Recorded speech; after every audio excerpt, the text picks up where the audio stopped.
সবথেকে বড় গাদ্দার হলো মুসলিম সমাজের ফেকদারি বেজদারি একদল আলেম উলামা মুনাফিক, তাদের জন্য আজকে এই দুর্দশা আমাদের হয়েছে।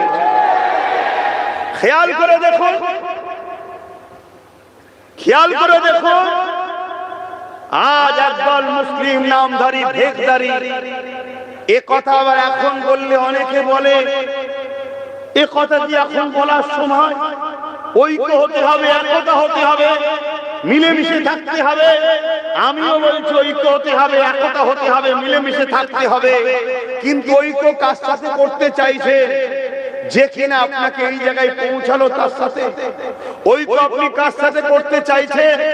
যে কিনা আপনাকে এই রকম একটা পরিস্থিতির সামনে দাঁড় করিয়ে দিল যে আমি মন খুলে বলতে পারছি না যে আল্লাহ আমি আপনাকে ভালোবাসি, রাসূল আমি আপনাকে ভালোবাসি, আমি নামাজ পড়ব, আমি রোজা রাখবো, আমি মসজিদে যাব, আমি মাদ্রাসায় যাব, এই কথা বলার স্বাধীনতা আজকে আমাদের নাই।